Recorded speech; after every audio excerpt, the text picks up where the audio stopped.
пътуваме сега към стадион Славия. Там ще играем тенис с един приятел. И някой си каже, какво толкова?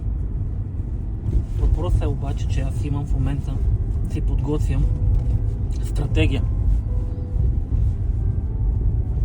И на такива аматьорски нива няма такъв филм. Отиваш, събличаш, почваш да играеш и каквото стане.